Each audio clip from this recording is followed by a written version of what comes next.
know where I am? Do you want to take a guess? That's right! I'm here at BookXcess in Tropicana Gardens Mall for the live version of I Am the Storyteller Competition, organized by the Storybook and also BookXcess! Alright, and today we have 20 contestants from 2 age groups, which is in Group A we have age 6 to 9 years old, and in Group B 10 to 12 years old. And don't forget to check out BookXcess as well, okay? Now, let's go back to the competition. Today, how this is going to work is, the kids will be called out one by one, and they will pick books like the ones here, for Group A, and also like the ones here, for Group B. So after picking one book, they will come out here and they will share their story. Wow, how challenging! And now, let me introduce to you our judges from the Storybook and BookXcess! Hello! Hi! And I don't know about you, but I'm super excited! And you? Alright, let's start the competition soon! Alright, let's start with our first contestant. His name is Khye Wen!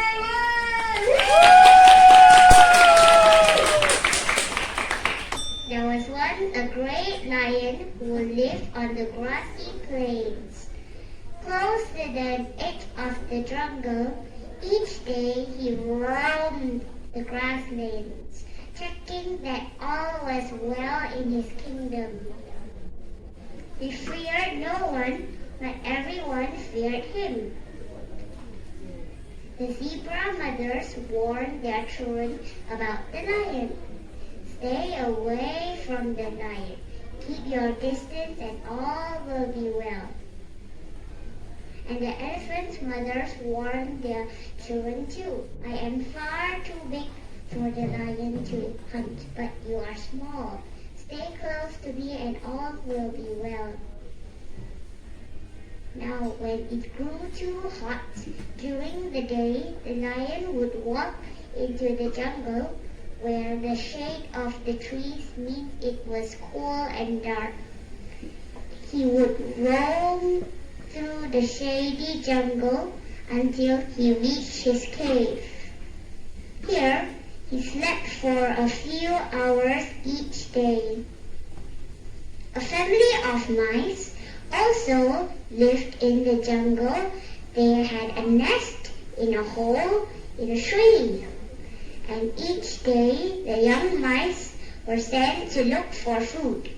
One of the little mice was particularly curious, and he often ventured further than his brothers and sisters. One day the mouse reached the edge of the jungle. He saw the great plains of grass and herds of animals. He gasped in fear at the sight of the mighty lion on his rock and scurried back into the jungle. Each day, the little mouse saw the lion walking to his cave to sleep, and he curiously got the better of him. He just had to look inside the cave. So one day, the mouse decided to visit the lion's cave. He knew the lion was on the plains, so he crept through the jungle until he arrived at the mouth of the cave. Dare he go any further? A giant paw trapped the mouse. It was the lion. Please let me go, begged the mouse. I wasn't causing trouble. Well, you are in trouble, growled the lion. What are you doing in my cave? Just being curious, sir, but if you let me go, I promise one day to do you a good turn. The lion laughed. And if you could help me, king of the beast. But you are so small, and I suppose quite brave. Be gone and never come back here again. The mouse scampered away.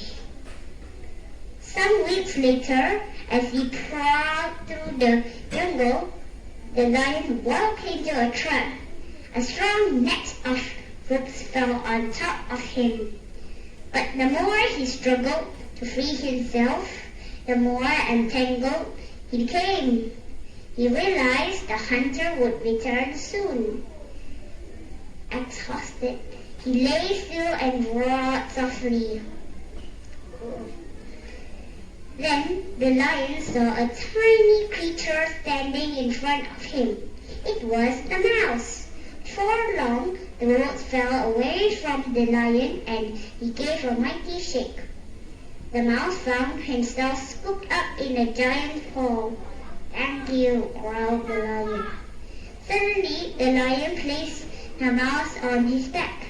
"Hold on tight to my mane," he instructed, and they were racing through the jungle. The mouse held on tightly, his eyes squeezed shut.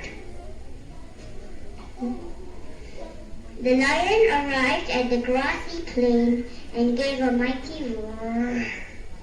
The animals looked up in fear.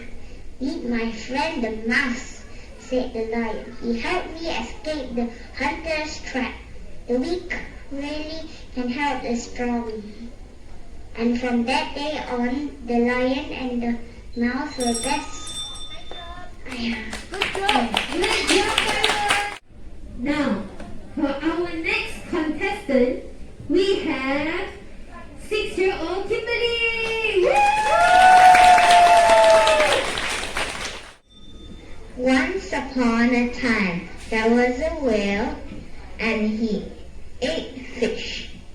He ate the starfish and the garfish and the plays and the days and the really truly twirly whirly eel. He ate all the fish he could find in all the sea. One day the whale said, "I'm hungry." There were only one small fish left in all the sea. And he said, "Noble and generous whale, have you ever tasted man?" "No," said the whale. "What is it like?" "Nice," said the fish. "Nice but nubbly." "Splash! Then fetch me some," boomed the whale. "One at a time is enough," said the clever fish, and he told the whale where he could find a man.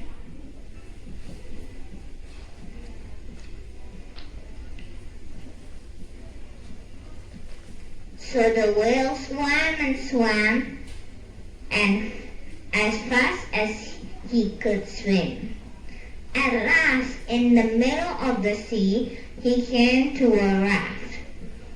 On the raft was a solitary shipwreck sailor trailing his toes in the water. He wore blue trousers hooked up with braces, and he carried a knife, and they were the only things he had left in the world.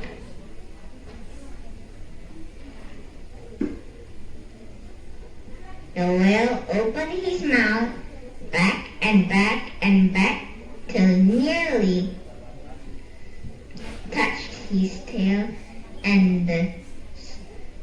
and he swallowed the sailor in his blue trousers and braces and his raft and his knife. Gulp! He swallowed them all down into his warm, dark inside cupboard. Then he smacked his lips and turned around 3 times on his tail.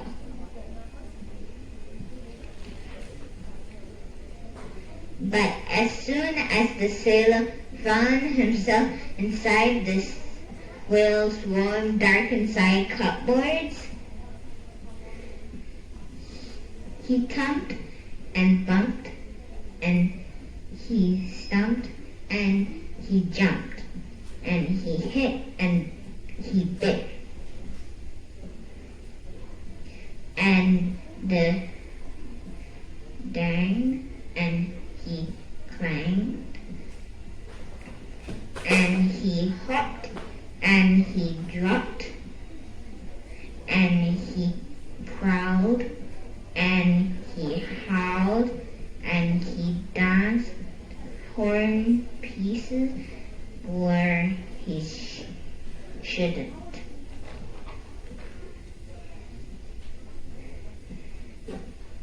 The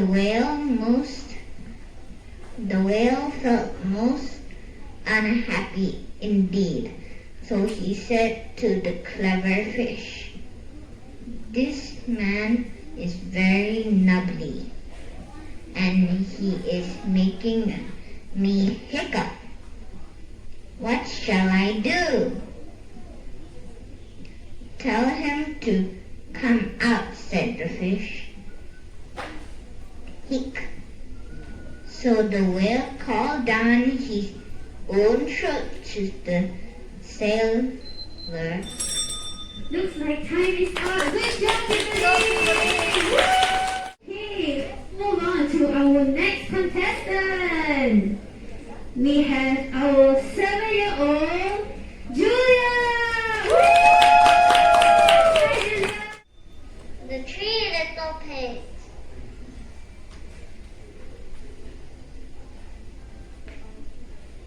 There were once 3 little pigs named Horace, Boris, and Percy, who lived together in a teeny tiny cottage in the forest. One day, Mommy Pig said, "You're all too big to live here. You must go to build your own house, but beware of the big bad wolf. Take care your houses are safe and strong." "Who's afraid of the big bad wolf?" cried Horace. "Not me," giggled Boris. And so the 3 little pigs set off. Before long, they reached a large field. "I'll build my house right here out of straw," Horace cheered. "Straw? Are you sure?" asked Percy. "Oh, yes," Horace said. "Then it's playtime for me." And with a pat, pat, pat, and a hip, hip, hey, Horace built a house of straw. Soon after, Boris and Percy reached the edge of the wood. "I'll build my house right here out of sticks," Boris squeaked excitedly. "Then I can go and play with Horace." "Sticks? Is that wise?" asked Percy. "It's perfect," Boris said. And with a stack, stack, stack, and a tra-la-la, Boris built a house of sticks. All afternoon, Horace and Boris laughed and danced. They had quite forgotten their mother's warning. Yippee! But Percy puddled on. "I want my house to be safe and strong," he thought. Then he came to a brickyard. "This is just what I need," he said. So day after day, Percy worked with a rumbly bum and a tip-tip-tap and a heavy hoe. Until at last, his brick house stood tall and proud.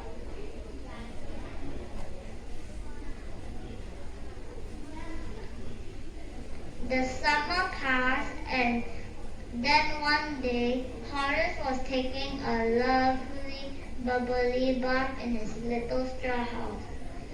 Then he heard something growling. He peeped out of the window and saw two big beady eyes. "By my snout," cried Horace, It's the big bad wolf. Little pig, let me in," bellowed the wolf.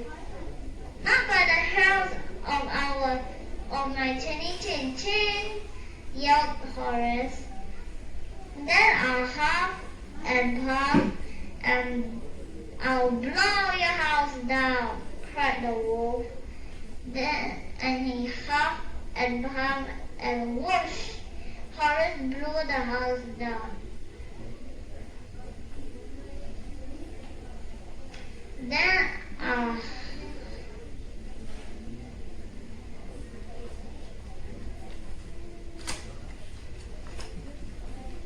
Horace yelled and got all the way to Boris' house of sticks. "Look out!" he cried, diving behind the sofa. There in the window were big beady eyes and sharp pointy claws. Okay, Julia. Sorry, but looks like time is up. Let's get on, Julia! For our next contestant, we have our 7-year-old Divyasree! There was 3 little pigs named Harris, Boris, and Percy, who lived together in a forest. One day, Mommy Pig said, "You all are too big to live here. You must go and build houses of your own. But beware of the big bad wolf. Take care of your houses as are safe and strong." "Who's afraid of the big bad wolf?" cackled Horace. "Not me," giggled Boris. And so the 3 little pigs set off. Before long, they reached a large field. "I'll build my house right here out of straw." "Hooray!" cheered. "Straw? Are you sure?" asked Percy. "Oh yeah," Horace said. Then it's playtime for me." Soon after, Boris and Percy reached the edge of the woods. "I will build my house right here out of sticks," Boris squealed excitedly. "Then I can go and play with Horace." "Sticks? Is that wise?" asked Percy. "It's perfect," Boris said. And with a stack, and tra-la-la, Boris built a house of sticks. All afternoon, Horace and Boris laughed and danced. They had quite forgotten about their mother's warning. Yippee! But Percy plodded on. "I want my house to be safe and strong," he thought. Then he came to a brickyard. "This is just what I need," he said. So day after day, Percy woke up with a rumply bump and a tip-tap, and a heave-ho, until at last his brick house stood tall and proud. The summer passed. Then one day, Horace was taking a lovely bath in his straw house when he heard something growling. He peeped out of the window and saw two big beady eyes. "By my snout," cried Horace, "it's the big bad wolf. Then I'll huff and puff and blow your house down," cried the wolf. He huffed and puffed and whoosh! Horace's house blew down, down, down. Horace yelled and scurried straight to Boris' house of sticks. "Look out!" he cried, diving behind the sofa. There in the window were big, beady eyes and sharp, pointy claws. "It's the big bad wolf!" Boris chirped. Little pigs, let me in," roared the wolf. "Not by the hands of our chinny chin chins," trembled Boris. "Then I'll huff and puff and blow your house down." And so the wolf huffed and puffed, and crash! Boris' house clattered down, down, down. Horace and Boris squealed and galloped all the way to Percy's house of bricks. "Look out!" they shouted, and Percy saw big beady eyes, sharp pointy claws, and truly trembled teeth. "It's the big bad wolf!" Little pigs, let me in," howled the wolf.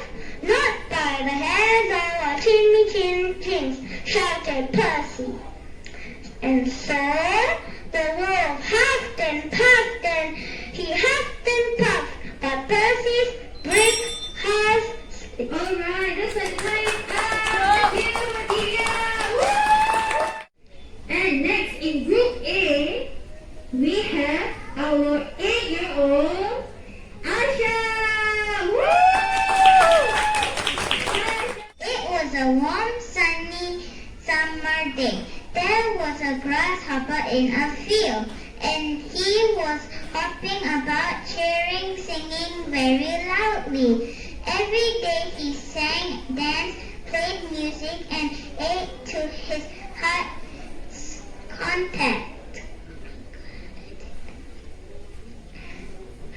After a morning of singing and dancing, the grasshopper started to feel tired. He lay back on a leaf, dozing in the sun. Huff, huff, on the ground, bending and sleeping. Grasshopper and ant was hard at work.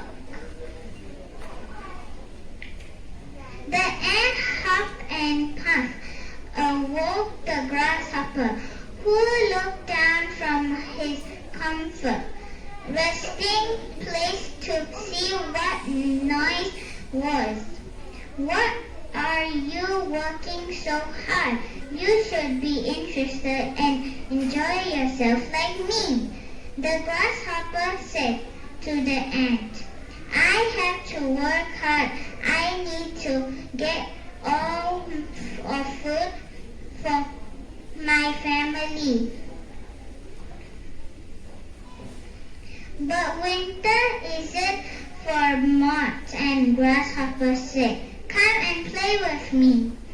"I don't have time for playing," the ant said. "I have too much to do."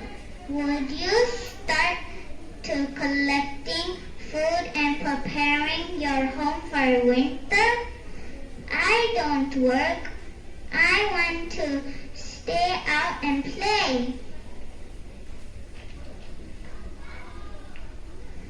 So the grasshopper kept playing. He sang songs and danced in the field. He slept in the sun and ate lots of food. Munch, munch. The ant continued to work storing food and making his nest warm and cozy for winter. In no time at all, the sun disappeared.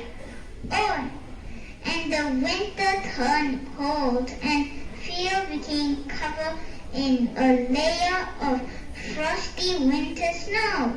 Winter had arrived. Brrr. The ant was prepared for winter while the snowflakes fell outside.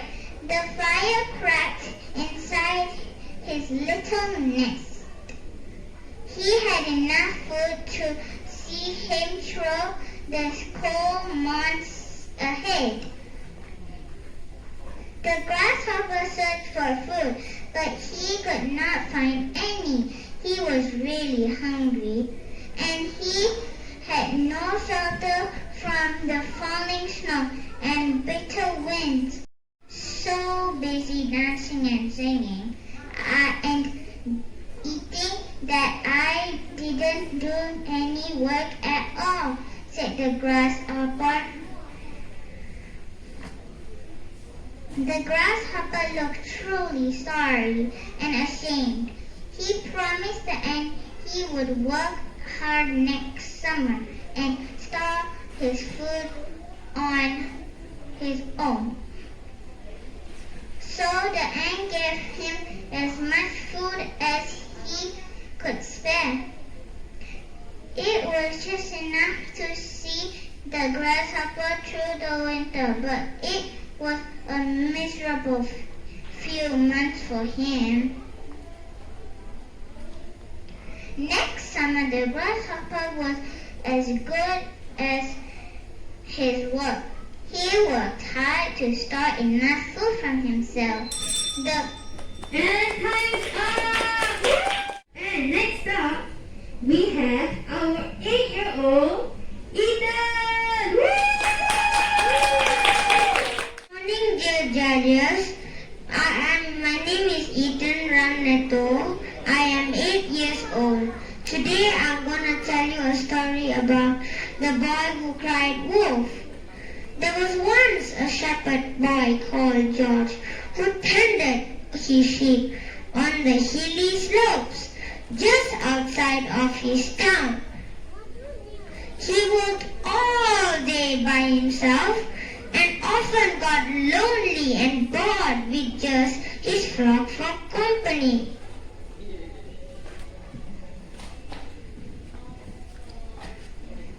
George tried to find ways to keep himself busy. He got the sheep to jump over a stile and counted them one by one, but this just made him sleepy. He even gave them funny hairstyles, but the sheep weren't impressed.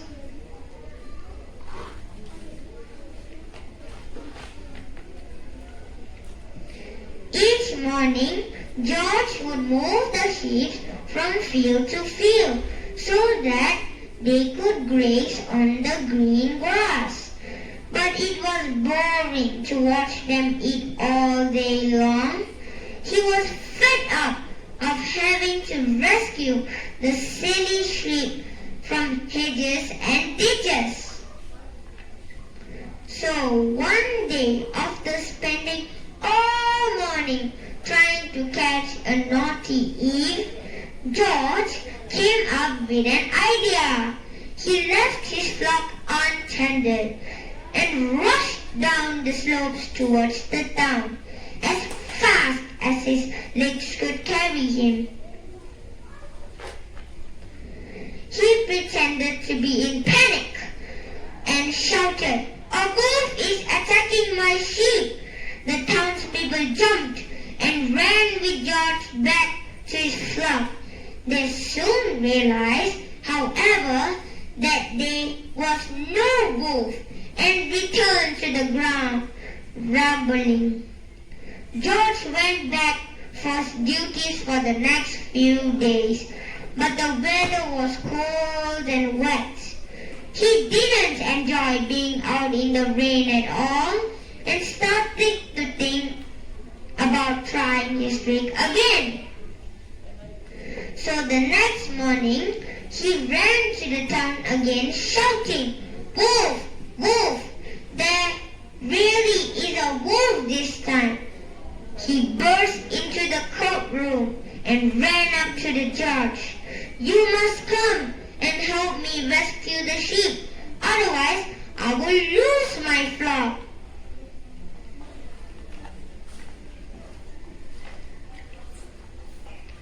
Again, the townspeople came rushing to help him, but when they saw there was just no wolf, just like the first time, they were very cross. Soon after, they left. George noticed something moving in the trees. He thought it was his eyes playing tricks, but then he saw a furry body, bright eyes, and sharp teeth. A wolf came rushing towards the sheep. They ran away as fast as they could. George waved his arms and shouted at the wolf to leave, but it was no good. So he turned and ran crying, "Wolf! In earnest this time." He rushed into the town calling for help, but no one would listen. He ran to the butcher, who shook his head and said, "You've lied one too many times." Then he ran to the baker, but he shook his head and sent him away. Eventually, George gave up and hurried back to his flock. Some of the sheep were missing, and the rest had scattered far and wide. The wolf was fast asleep, looking fatter than before. George shouted at the wolf to wake him up and chased him away at last. Thank you. Ready for our next contestant? We have our 8-year-old Logan Paul. One sunny summer's day, there was a grasshopper in a field, and he was hopping about, chirping and singing very loudly. Every day, he danced and played music and ate to his heart's content. After a morning of singing and dancing, the grasshopper started to feel tired. He lay on a leaf, dozing in the sun. On the ground, just beneath the sleeping grasshopper, an ant was hard at work. The ants, huffing and puffing, awoke the grasshopper, who looked down from his comfy resting place to see what the noise was. "Why are you working so hard? You should be resting and enjoying yourself, like me," the grasshopper said to the ant. "I have to work hard. I need to get all my food stored and my nest ready for winter," the ant replied.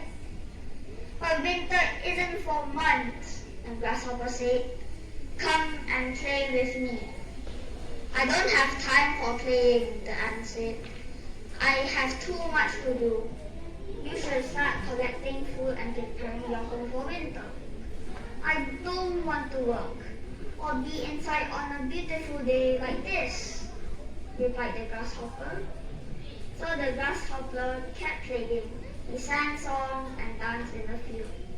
He ate in the sun and ate lots of food. The ant continued to work, storing food and make his nest warm and cozy for winter. In no time at all, the sun disappeared and the weather turned cold. Hold on here. The field became covered in a layer of frosty white snow. Winter had arrived. The ant was prepared for winter. While the snowflakes fell outside, the fire crackled inside his little nest. He had enough food to see him through the cold months ahead. The grasshopper searched for food, but he could not find any. He was very hungry, and he had no shelter from the falling snow and bitter winds. The grasshopper remembered that the ant he had met in the summer. He knocked on the door and asked him if he had any spare food. "Why don't you have any food of your own?" asked the ant. Did you not store any in the summer? What were you doing?" "I was so busy dancing and singing and eating that I didn't do any work at all," said the grasshopper. The grasshopper looked truly sorry and ashamed. He promised that the ant he would work hard next summer and store his own food. So the ant gave him as much food as he could spare. It was just enough to see the grasshopper through the winter, but it was miserable. Sorry, Next summer, the grasshopper was as good as his word. He worked hard to store enough food for himself. The grasshopper even found time to help the ant, to make up for his bad behavior and thank him. So next winter, the grasshopper didn't go hungry. He had learned his lesson. Now worked as well as play. There is a time for work and time for play. And thank you. And next for Group A, we have our 8-year-old Delphine. In the beginning of years when the world was new, there was a camel. The camel did not want to work for the money like other animals. So he lived in the middle of the howling desert. He ate sticks and pricks and was nose in dew. When anybody spoke to him, he said, "Humph, just humph, and no more." On Monday, the horse went to see the camel. The horse had a saddle on his back. He bit in his mouth. "Humph," said the camel, and the horse went away to the man. On Tuesday, a dog went to see the camel. The dog had a stick in his mouth. He said, "Camel, come and fetch like the rest of us." "Humph," said the camel. The dog went away and told the man. On Wednesday, the ox went to see the camel. The ox had a yoke on his neck. He said, "Camel, come and plow like the rest of us." "Humph," said the camel, and the ox went away and told the man. That evening, the man called the horse and the dog and the ox together. He set that camel in the howling doesn't work. You three must work double to make up for it. That made the horse and dog and ox very angry, so they held a powwow on the edge of the desert. The ill camel stared by the animals and laughed at them. Then he said humph and went away again. So the three animals went to the genie and said of the camel. They all said, "There's a camel in the howling desert, won't work." The genie said, "That's my camel." And he said, "What does he say?" The ox said, "The camel always say humph at all once." The genie found the camel beginning to talk with the camel. "Camel, what's this I hear of you doing no work?" asked the genie. "Humph," said the camel. So the genie began to think great magic. Next up, we have our 9-year-old Nur Syafiqah. Thank you for the lovely introduction, Madam MC. Hello and good morning, everybody. My name is Syafiqah. Today, I want to tell you this story called How the Whale Got His Throat. Once upon a time, there was a whale and he ate fish. He ate the starfish, the garfish, and the dace. He also ate many other fishes. One day, the whale said, "I'm hungry." There was now only one small fish left in all the sea, and he said, "Noble and generous whale, have you ever tasted a man?" "No," said the whale. "What is it like?" "Nice," said the fish. "Nice, but nubbly." "Splash!" "Then fetch me some," boomed the whale. So the whale swam and swam as fast as he could swim. At last, in the middle of the sea, he came to a raft. On the raft, there was a solitary shipwrecked sailor, trailing his toes in the water.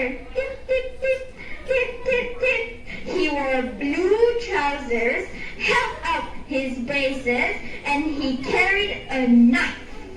And they were the only thing he had left in the world. The whale opened his mouth.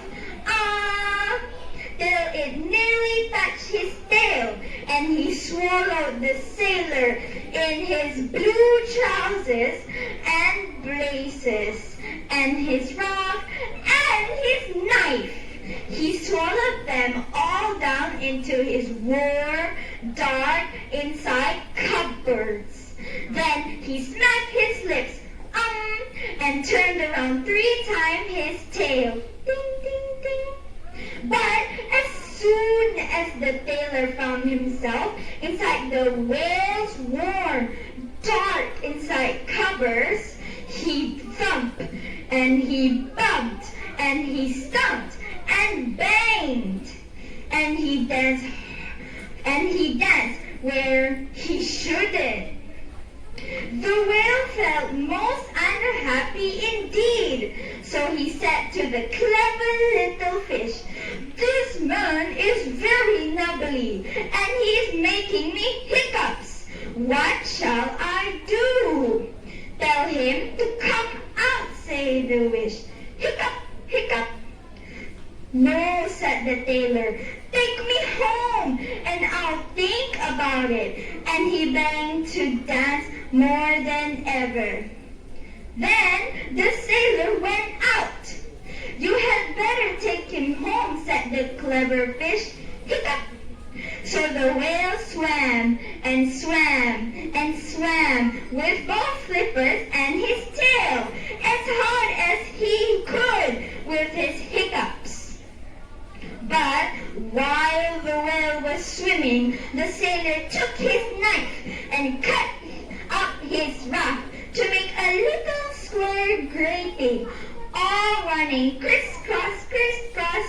He tied it and he wedged that grated good, firm with his and tight into the whale's throat.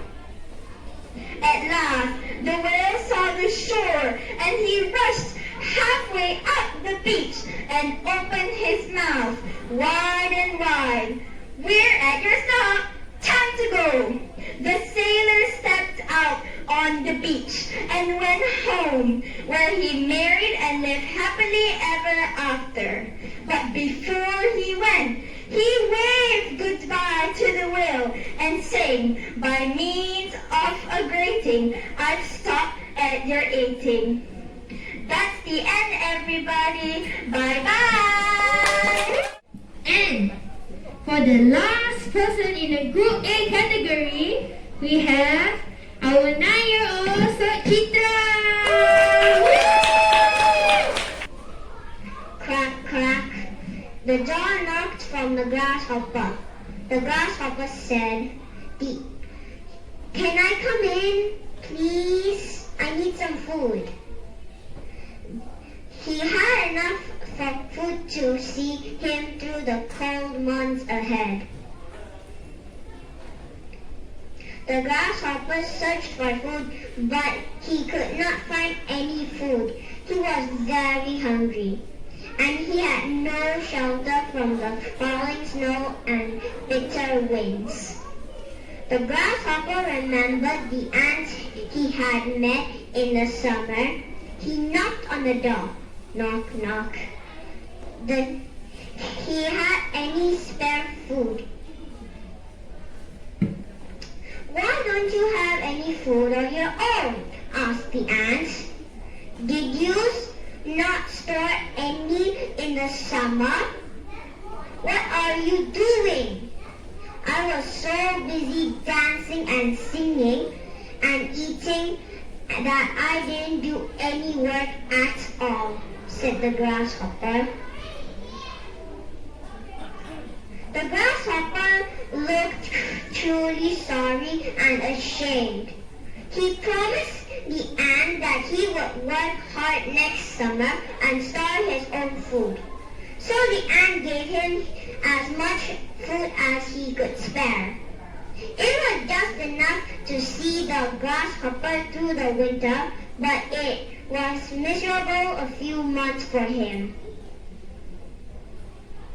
Next summer, the grasshopper was as very good as his word. He worked hard and stored enough food for him. The grasshopper even found time to help the ant, to make up for his bad behavior and thank him. The end. Wow! That's all the contestants from Group A. Now, let's move on to Group B for kids aged from 10 to 12 years old. And don't forget to give them lots of likes and love! Woo! And our first contestant is our 10-year-old Maya! Woo! Let's give it up for Maya! Hi there, judges. I am Maya, and I'm going to tell you the story of the Wizard of Oz. Once, on the great Kansas prairies, a girl called Dorothy lived with her Uncle Henry, who was a farmer, and Auntie Em, who was his wife, and a little dog called Toto. All around the farmhouse where they lived, as far as the eye could see, was a flat, dry, sun-baked earth. One day, a fierce wind came swirling from the north. "Cyclone!" cried Uncle Henry, running to get the cows from the field. Dorothy grabbed Toto and dashed inside, but the little house shook and the terrible wind lifted it up as if it was light as a feather. The wind wailed and the house swayed. Hour after hour passed, and Dorothy grew so tired that she lay down and fell asleep. Then suddenly, the house landed with a thud. Jumping up, Dorothy flung open the door. Outside wasn't the dry prairie, but a beautiful land of tall, colorful trees, sparkling streams, and pretty flowers. Out of the trees came a group of small people. "Welcome to the land of the Munchkins," said a lady with a kind face. "I am the Witch of the North. You have saved us from the wicked witch of the East." Dorothy's house had fallen on a witch. All that remained was a pair of silver shoes. "Oh dear!" cried Dorothy. "I want to go home to Kansas." "The Wizard of Oz will help you," said the Witch of the North. "Wear these shoes and follow the yellow brick road to Emerald City. There you will find the wizard." Dorothy put on the silver shoes and started her journey. "Come along, Toto," she said. They had not gone far when they came upon a scarecrow in a field of golden corn. "Good day," said the scarecrow. "Where are you going?" "To see the Wizard of Oz," replied Dorothy. "Can he give me a brain?" asked the scarecrow, for he had a head full of straw. "I'm sure he would," replied Dorothy, and they set off together.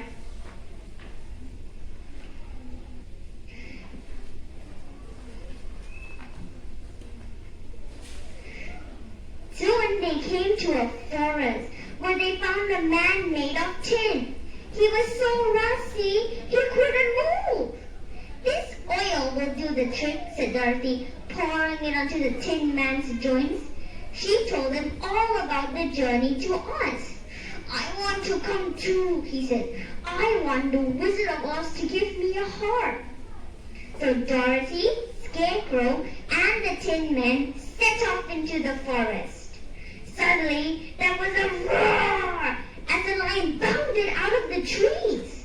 Toto barked and the lion opened his mouth as if to bite him. "Don't you dare bite poor little Toto," cried Dorothy, slapping the lion on his nose. "You're just a big coward." The lion hung his head and said, "I know I am," he said. "I guess I was just born this way. I wish I had courage." "The Wizard of Oz will give you courage," said Dorothy, who felt sorry for the cowardly lion. "You can come with us." The friends traveled on, and at last they came to the gates of the dazzling Emerald City. Everything was green. The houses were green, and even the people too. The guardian of the gates led them through the streets until they came to the palace of the great wizard. Dorothy was taken to the throne room, but all she found was a giant stone head. "I am Oz. Why do you seek me?" boomed the head. Dorothy explained that she wanted to go home to Kansas, the Scarecrow wanted a brain, and the Tin Man a heart, and Lion courage. "I shall grant these wishes if you kill." And time is up! Next up, our second contestant for Group B, we have our 10 years old Tejeswar! Be Peter of memory and live for that. My imagining what it would be like to live in the town run by rats. Rats in the central stores and gardens. Rats in the town have hospital and police station. Rats in your school coral room and this. Rats in your kitchen, that's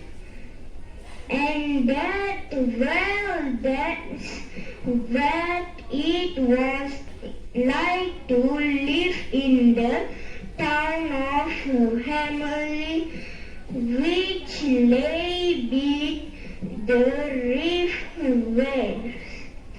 No one kind where the rats had come from or half they had managed to take over the town in Sunnever. The townspeople of Hammerley will be spared be rid of them. They can't eat with her rats nimbly off their pallets. They can't get theirs with her and covering rats and nesting in the colored beds. But they can't but then battle down to sleep with her finding rats curled up in the carrots. They can't even got to each other in comfort for the nice of all the quaking and squeaking. So you can see with the mice, but up a poster up the town has said there will be a riddle of 1,000 girlings to anyone who can get rid of the rats. Yes, 1,000 guideless. Everyone began to engage what they want to with sand and fortune, but of course they could only dream. No one had the friends and the idea of the begin coming. Back they turn off from the rats.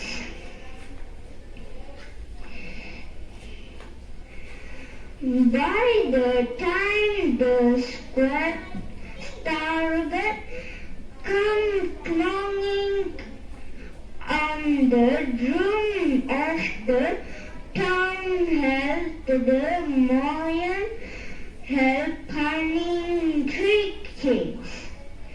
He wants to have littles to Babadi who say the color head. So when the tiger and Alright, nice. And next up, we have our 11-year-old Mitchell!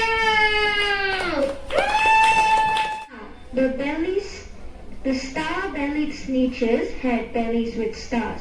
The plain-bellied sneetches had none upon stars. Those stars weren't so big. They were really so small. You might think such a thing wouldn't matter at all. But they had stars, all the starry-bellied sneetches would brag. We're the best kind of sneetches on the beaches. With their snoots in the air, they would sniff and snort. We have nothing to do with the plain-bellied sort. And whenever they met some, when they were out walking, they sauntered straight past them without even talking. When the star-bellied children went out to play ball, could a plain belly get in the game? No, not at all. You could only play if your bellies had stars, and the plain-bellied children had none upon stars. When the star-bellied sneetches had frankfurter roast, or picnics and parties with marshmallow toast, they never invited the plain-bellied sneetches. They left them out in the cold and in the dark of the beaches. They kept them away, never let them come near, and that's how they treated them every year after year. Then one day it seems, while the plain-bellied sneetches were moping and dozing along on the beaches, and just sitting there wishing their bellies had stars, a stranger zipped up in the strangest of cars. "My friends," he announced it in a voice clear and clean, "my name is Sylvester McMonkey McBean. I've heard of your troubles.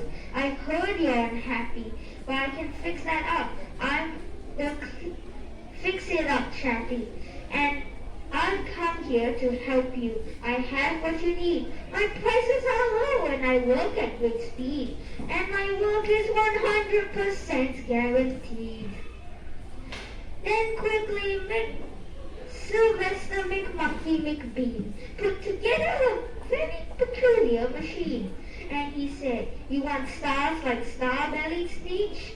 My friends, you can have them for $3 each. Just pay me the money and hop right aboard." So they clambered inside, and the big machine roared. And it clanked, and it blocked, and it jerked, and it burst, and it bopped them all out. But the thing really worked. When the plain-bellied sneetches popped out, they had stars. They actually did. They had stars upon stars. Then they yelled at the ones who had stars at the start. "We're exactly like you. You can't tell us apart. We're all the same now, you snooty old smarties. And now we can go to your Frankfurter parties." With grief, were the ones who had stars at their foot. We're still the best sneetches, and they are the worst. But now, how in the world do we know if which kind is what, or the other way round? Then Mr. McBean came up with a sly wink, and he said, "Things are not as bad as you think. So if you don't know who's who, that's perfectly true. Come with me, friends. Do you know what I'll do? I'll make you again the best sneetches on the beaches, and it all cost you $10 each." The stars are no longer in style. All you need to trip is my star-off machine. This wondrous contraption will take off your stars, so you don't look like sneetches who have them on stars. And the handy machine worked very precisely, removing all the stars from their tummies quite nicely. Then with snoots in the air, they paraded around, and they opened their beaks and let out a shout. "We know who's who, there isn't a doubt. The best kind of sneetches are sneetches without." Then of course those with stars got frightfully mad. To be wearing a star now was frightfully bad. Then of course old Sylvester McMonkey McBean invited them to his star-off machine. Then of course then on, as you probably guessed, things got in a really horrible mess. All of the day, all those screaming loud beaches, the shabby kid fixing the screeches, or off again, on again, in again, out again. Two machines, they race around and around, changing the stars every minute or two. They kept paying money because they kept running too. And that's all the time. Thank you, Rachel. And next up, we have our 11-year-old Yara. Woo! Hi. Not so long ago, there was a woodcutter who lived with his wife and his 2 children, Hansel and Gretel, in the shadow of a towering forest. He worked tirelessly, but the times were hard, and he could no longer sell enough wood to take care of his family. Each night, they went to bed hungry. "Listen to me," the wife said. "We cannot feed your children any longer. We must get rid of them." She was the children's stepmother. "Get rid of them?" the woodcutter shouted. "Never! I love my children." "Then make 4 coffins," the wife scolded bitterly. "One for each of us."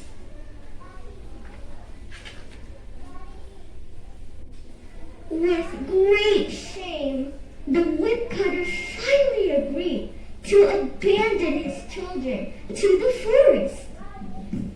"I'm so afraid," Gretel whispered to Hansel, for she and her brother had overheard their parents discussing their fate. At the window, Hansel saw bright pebbles glittering on the ground in the moonlight. "Don't worry," he told Gretel. "I will think of something to save us." In the morning, the woodcutter and his wife took Hansel and Gretel deep into the forest. They built a fire and gave the children meager scraps of bread.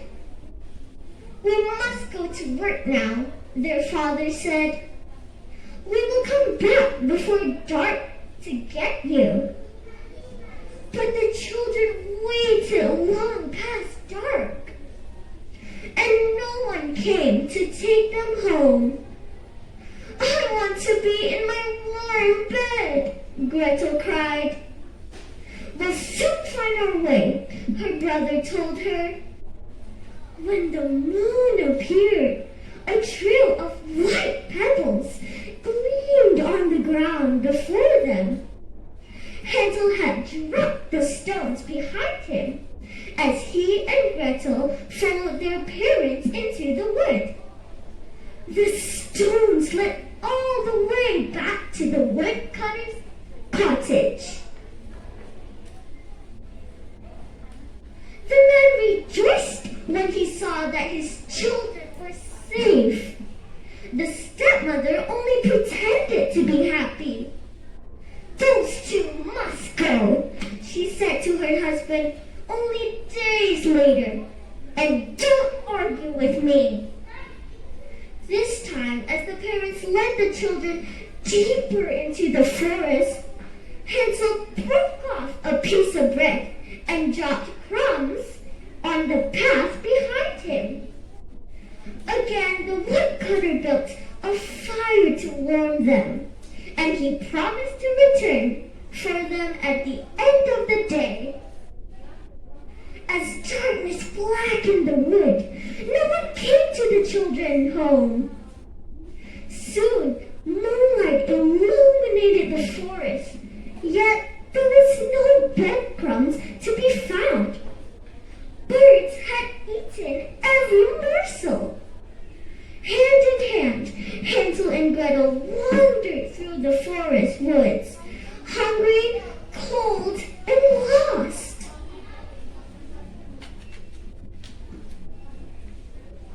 Then, on the third morning, they suddenly came upon a cheerful little cottage.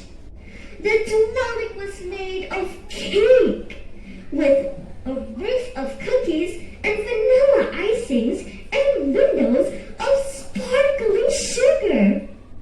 Hansel and Gretel broke off pieces of sweet chocolate and hungrily ate them. A woman bent and visibly aged. Alright, nice job. Okay, and next up, we have our 11-year-old Mah Wing Ian. Good afternoon, judges. My name is Mah Wing Ian, and I am here to participate. Alright, when the bell rings, you have 5 minutes to tell us your story, okay? In 3, 2, 1.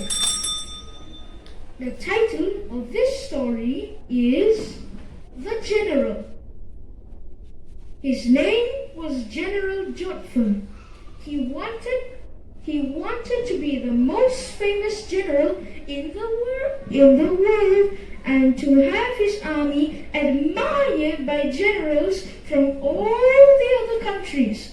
So he kept his soldiers busy cleaning their weapons, pressing their uniforms, and polishing their badges and boots. Early morning, very early, as soon as the sun was up, the soldiers had to be out on the parade grounds, smartly dressed, ready to practice marching. When they had finished marching, the soldiers divided into several groups. The cooks went to the kitchens to prepare the meals. The cavalry went to the stables to groom and feed the horses.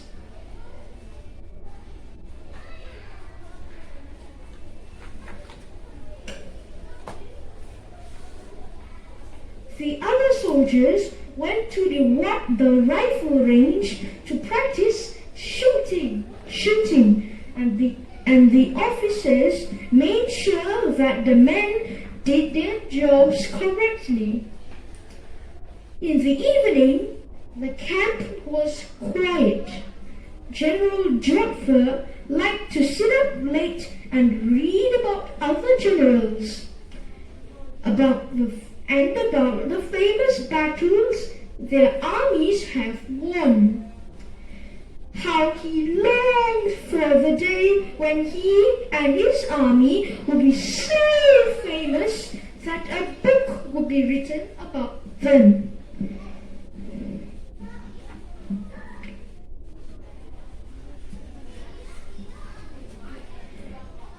On Sunday morning, while General Jodhpur was riding in the country on his big white horse, a bright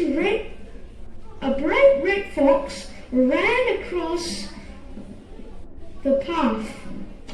The horse was so frightened that it reared up, threw the general to the ground, and galloped up into the forest.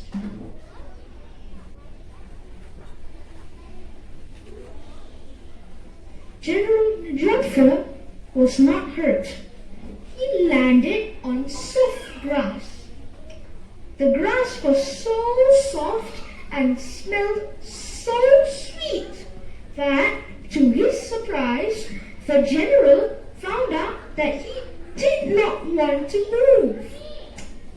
He picked a piece of grass, put it between his teeth, and lay back in the warm sunshine. After a long time, he decided that he ought to be getting back to camp. Reluctantly, he got to his feet and set off at a brisk march. Although he had ridden along the path many times, he now noticed things he had never seen before, because he was always going so fast. He saw squirrels and rabbits and field mice and hedgehogs and swallows and wood pigeons, and even a peacock.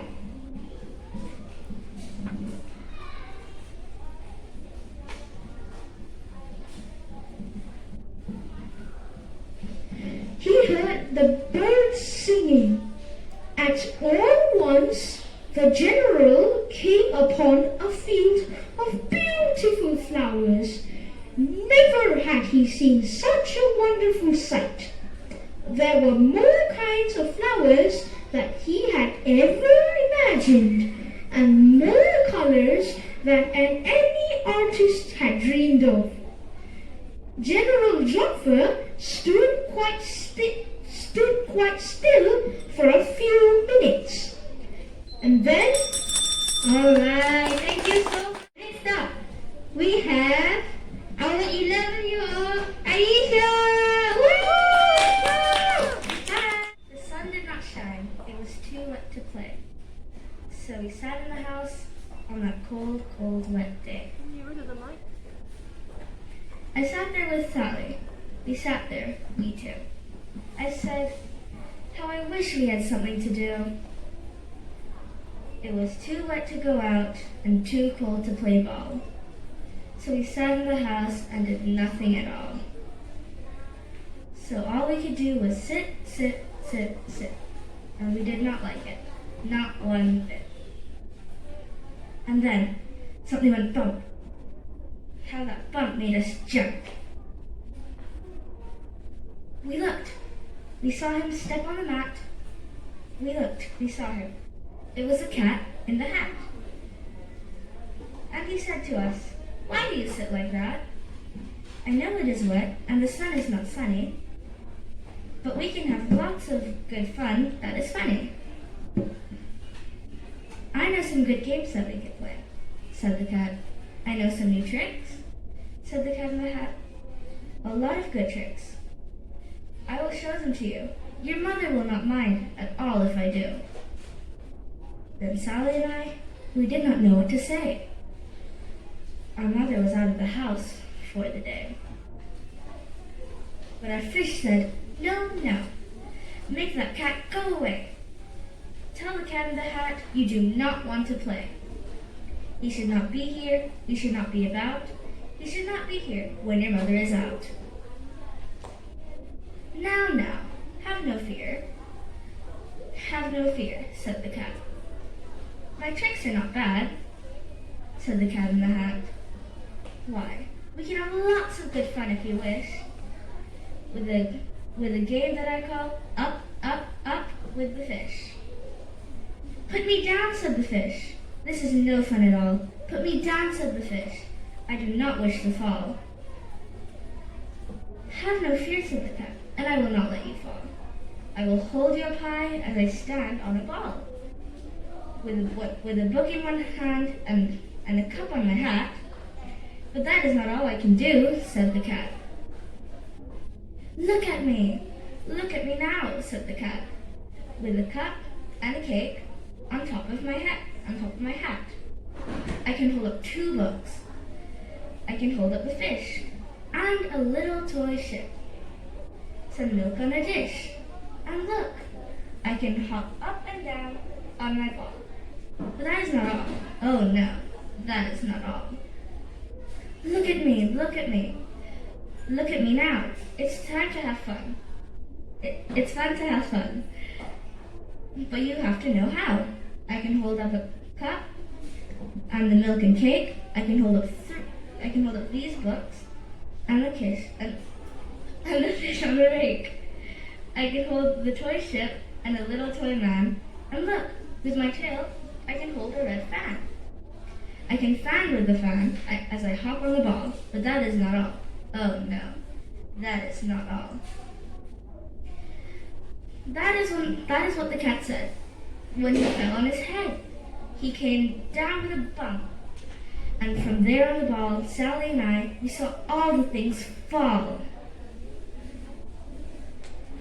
And our fish came down too. He fell in a pot. He said, "Do I like this? Oh no, I do not." "It is not a good game," said our fish as he lit. "No, I do not like it, not one little bit." "Now look what you did," said the fish to the cat. "Now look at this house. Look at this. Look at that. You sank our toy ship. You sank it deep in the cake. You shook up our house, and you bent our new rake. You should not be here when your mother is not. You get out of this house," said the fish in the pot. "But I like it here." "Oh, I like it a lot," said the cat in the hat to the fish in the pot. "I will not go away. I do not wish to go. And so," said the cat in the hat, so, "I will show you another game that I know." And then he ran out. Then, as fast as a fox, the cat in the hat came back with a box. A big red wood box. It was shut with a hook. "Now look at this trick," said the cat. Alright, time's up. Thank you, Aisha. Next up, we have our 11-year-old Sarah.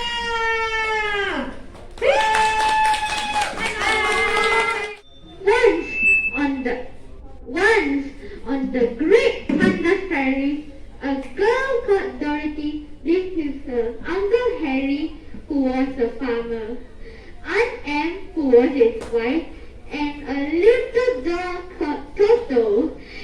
All around the farmhouse where they lived, as far as the eye could see, was flat, dry, sun-baked earth. One day, a fierce wind came swirling from the north. "Cyclone!" cried Uncle Harry, running to get the cows from the field. Dorothy grabbed Toto and dashed in fright, but the little house shook, and the terrible wind lifted it up as it was light as a feather. The wind wheeled and the house swayed. Hour after hour passed, and Dorothy grew so tired that she lay down and fell asleep. Then suddenly the house landed with a thud. Jumping up, Dorothy was flung open the door. Outside wasn't the dry prairie, but a beautiful land of tall, colorful trees, sparkling streams, and pretty flowers. Out of the tree came a group of small people.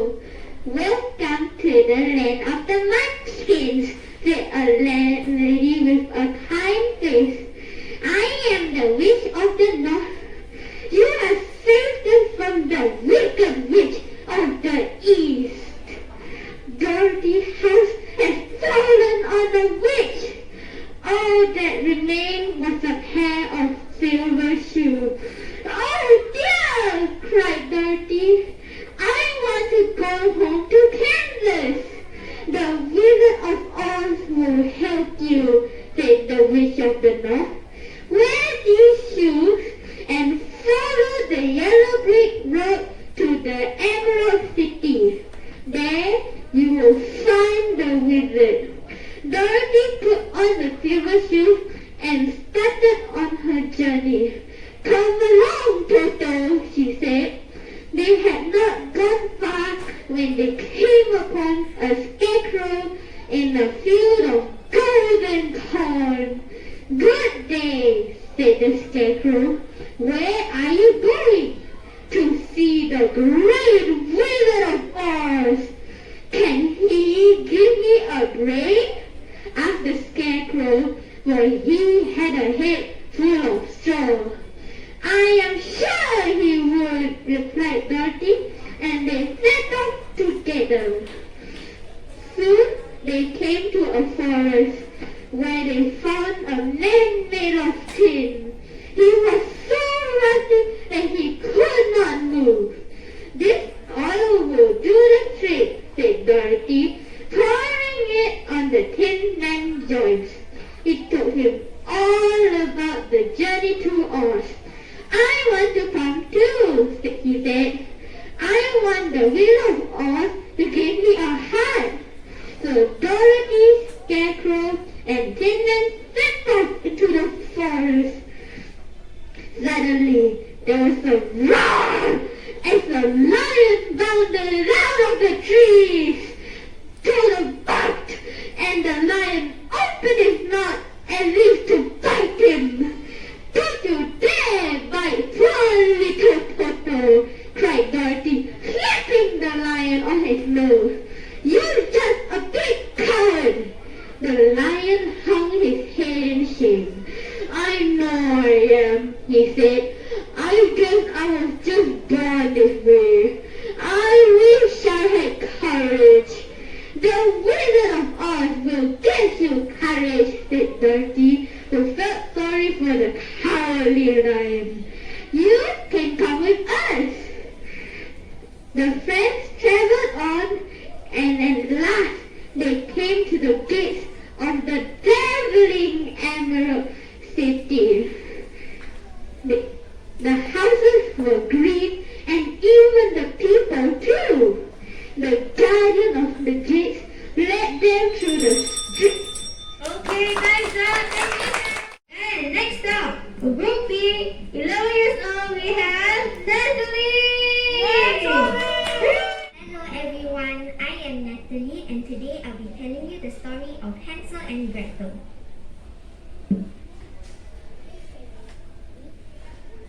Not so long ago, there was a woodcutter who lived with his wife and his 2 children, Hansel and Gretel, in the shadow of a towering forest. He worked tirelessly, but the times were hard and he could no longer sell enough wood to take care of his family. Each night they went to bed hungry. Listen to me, the wife said.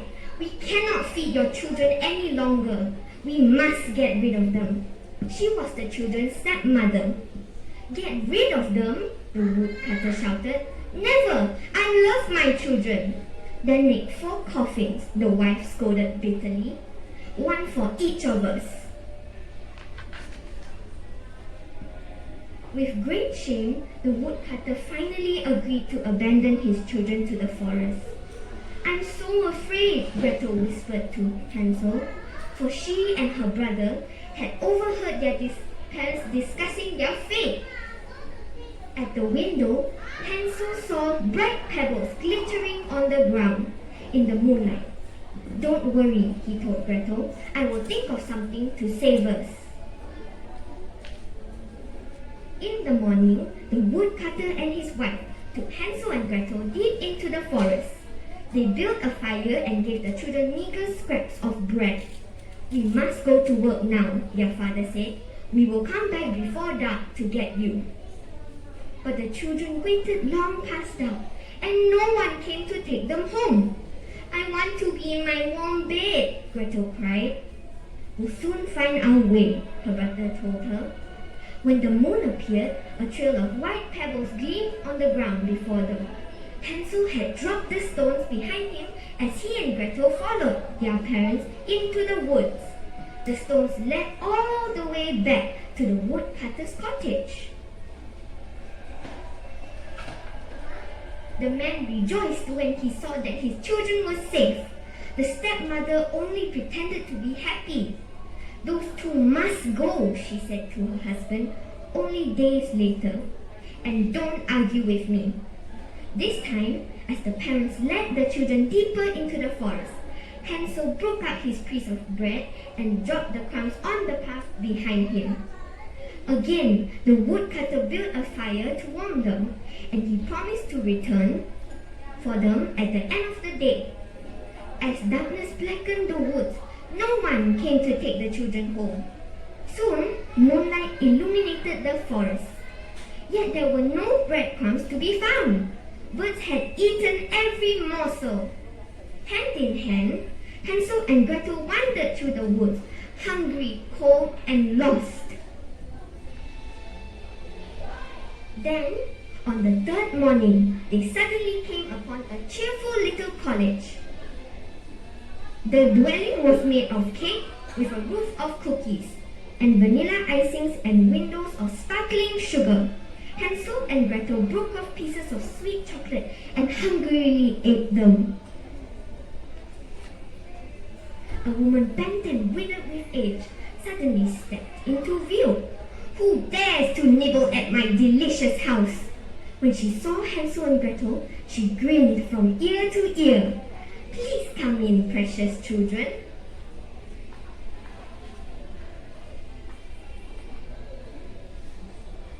The old woman fed them streaming bowls of soup and creamy pudding. Once they had eaten their fill, she led her two young guests into a cozy room and tucked them into clean, warm beds. Can you believe how lucky we are? Gretel asked drowsily. It is hard to believe, said Hansel. The kind elderly woman was not what she seemed. She was a wicked, red-eyed witch, over 150 years old. She liked children, indeed. She liked to eat them for her supper. She had created the irresistible cottage just to entice curious boys and girls into her clutches. The witch slipped into the bedroom to watch Hansel and Gretel sleep. She sniffed the air. How sweet they smelled. What a feast awaits me, she whispered. At dawn, the witch snatched Hansel from his bed and locked him. Thank you. Next, in Group B, our 12-year-old Nur Safiyyah. In the Arabian desert, an evil sorcerer named Jafar touched two halves of a magical sarab together. Glowing, the scarab flew across the desert, where it stopped and immersed a tiger girl had formed around the sand. This was the entrance to the Cave of Wonders. I wonder, what is in the Cave of Wonders? Let's wonder together. Afraid to enter the cave himself, Jafar ordered a thief named Gazim to do it for him. Jafar was desperate to get his hands on a magical lamp. But as Gazim stepped inside, a magical voice boomed from the cave. Only one may enter, a diamond in the rough. Then the head sank into sand, taking Gazim with it. I must find this diamond in the rough, said Jafar. Early the next morning, in the marketplace of Al-Gharaba, a poor young man named Aladdin took a loaf of bread. Stop, street rat! Shouted the Sultan's guard. Aladdin and his pet monkey Abu fled over the rooftops and balcony, up steps, down alleys.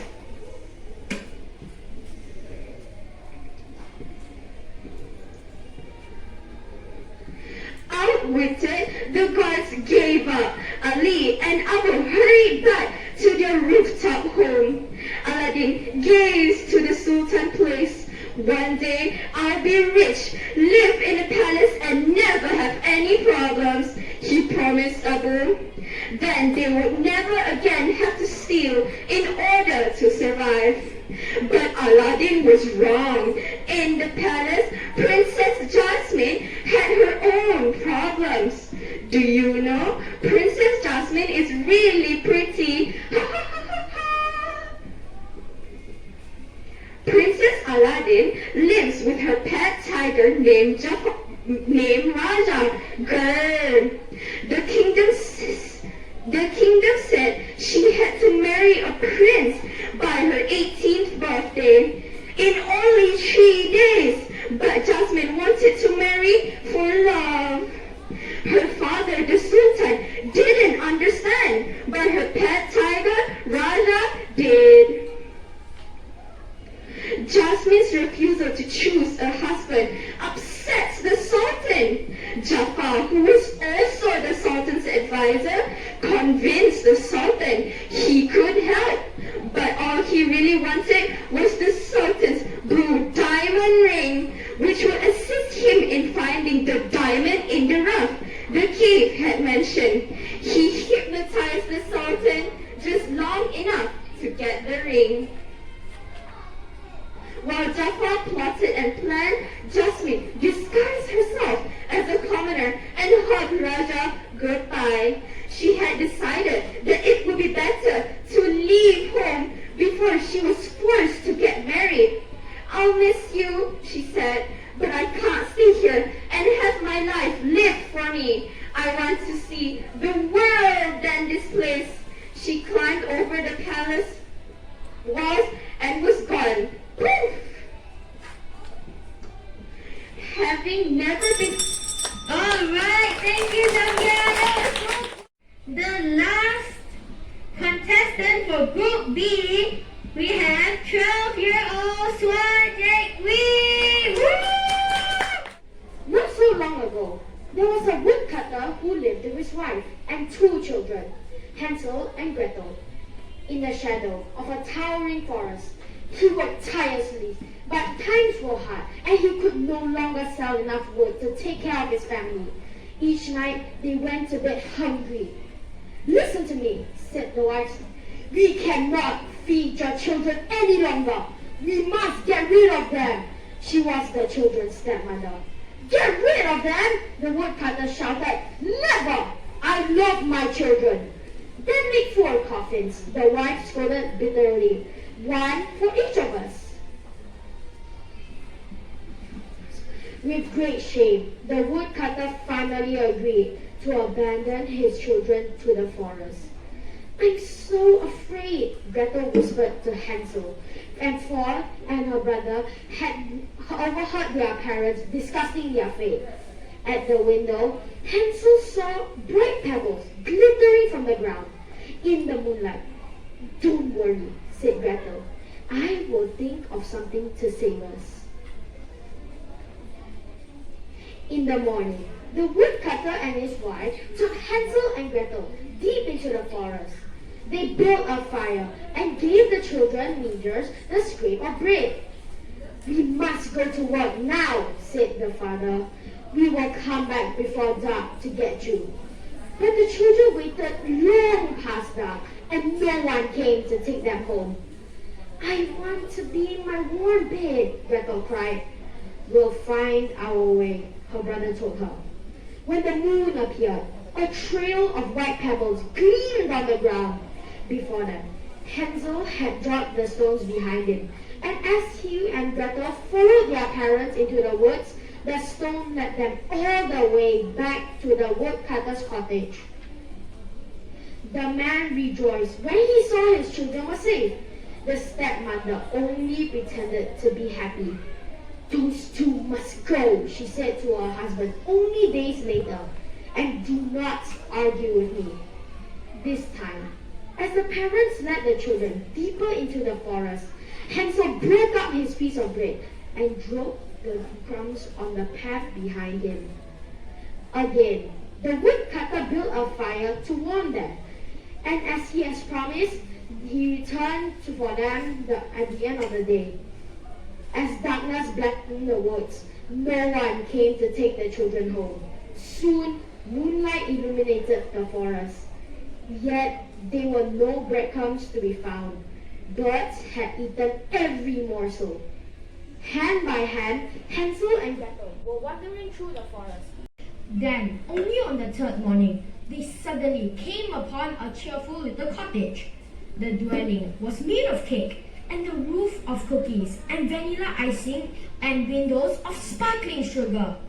Hansel and Gretel broke off the pieces of sweet chocolate and hungrily ate them. A woman, bent and withered with age, suddenly stepped into the view. "Who dares to nibble on my delicious house?" When Hansel and Gretel saw, she grinned from ear to ear. "Please come in, precious children."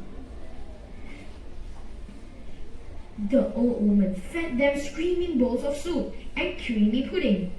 Once they had eaten their fill, she led those two young guests to a cozy room and tucked them into clean, warm beds. "Can you believe how lucky we are?" Gretel asked drowsily. "It's hard to believe," said Hansel. The kind elderly woman was not what they seemed. She was a wicked, red-eyed witch, over 150 years old. Just like the children, indeed, she liked them to eat for their supper. She had created the irresistible cottage just to entice curious boys and girls into her clutches. The witch slipped into the bedroom to watch Hansel and Gretel sleep. She sniffed the air. "How sweet they smell! What a feast awaits me," she whispered. At dawn, the witch snatched Hansel from his bed and locked him in a wooden cage.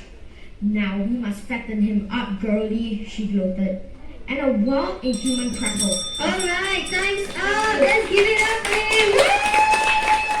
And it looks like the judges have decided. We will bring his outside shortly and we'll find out who are the winners! I'm so excited! Are you? Let's go! Alright, okay. Alright, welcome back, children. I hope all of you enjoyed the competition. Did you enjoy yourself? Yes? Okay, and all of you did so well. So you made our decision so difficult. You know, the judges have a very, very tough decision here. But of course, although all of you did so well, right, we can only choose 3 top winners. But the other 7, you still win something from BookXcess as well. Okay? So what we are going to do now is, when I call your name, I'm going to call the name of 3 person. When I call your name, alright, I want you to step forward, okay? So take 1 step forward, alright? Okay. So the first name I want to call is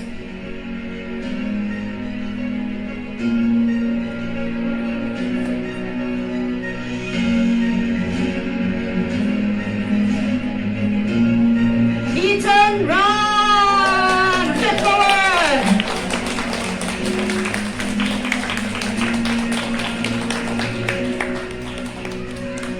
The second name I want to call is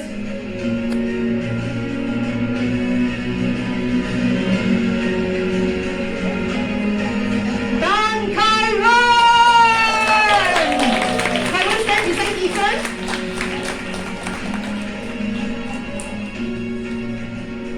And the third name I want to call is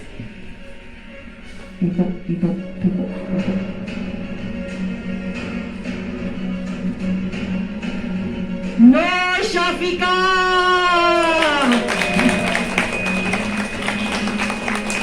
Alright, okay, so the 3 of you, Khye Wen, yep.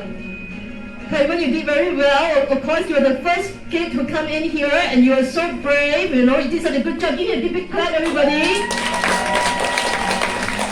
Although he's only 6 years old, right, Khye Wen, you're only 6 years old, but you read so clearly and you gave some sound effect also just now for the tiger roaring. Yeah, that was a good job there, Khye Wen. And for Ethan, was very engaging, the way that you told your story for the boy who quite woke, and your body language was very good. Okay, we really love that. Alright, well done, Ethan. Pick up for him as well. And for Nur Syafiqah also, we like that you have your gestures, okay, and your body language as well, and the way that you engage us was very interesting. We love that. Good job, Syafiqah. Give her a big clap as well. Yay! Okay, now to see who among you will be the grand prize winner. The grand prize winner is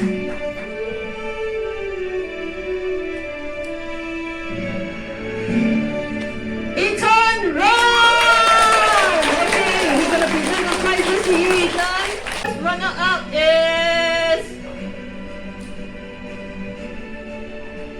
Khye Wen! For the second runner-up is, of course, Nur Syafiqah! Well done, Nur Syafiqah!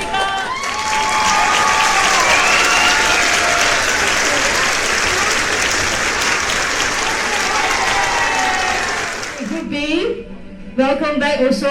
And did you all enjoy doing a storytelling on the spot without rehearsal? Yeah? Okay, good job everybody. Okay, again, all of you did such a good job and made it very difficult for us to decide. So, but we have to still choose 3 winners from among you. So, are you excited? Is your heart beating very loudly? People. You know, yeah, I can hear it. We want to ask 3 of you. When I call your name, please step forward, alright? Okay? So, the first name I want to call is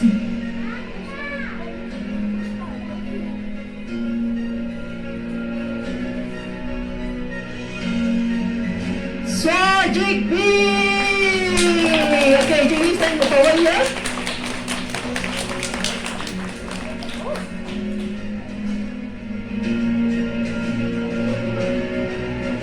And the second name we want to call is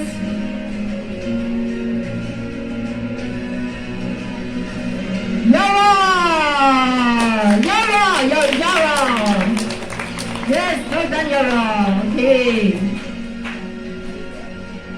And one more name we want to call to step forward is Maya! Alright, Maya, stand over here. Alright, okay, Maya. Well, you did such a good job with your Wizard of Oz, and we like that you have your voice variation. You know how to use a different voice. You projected your voice very well as well. So good job there, Maya. Give a big clap, please, everybody. And for Yara, wow, very engaging. Of course, we asked you to use this mic halfway, but yet you had all your body gestures, and that was very good as well. We love it. Give a big clap, please. And for Jake Wee as well. Okay, amazing. And there's a very good energy there when you share your story. We love that the way that you engage us with your energy. Give him a big clap as well. Okay. Yeah. Alright. So 3 of you, 1 of you will be the grand prize winner. So the grand prize winner is people. Yara Safea! Wow! Our first runner-up and the second runner-up. Our first runner-up is Suah Jake Wee! And our second runner-up is Maya!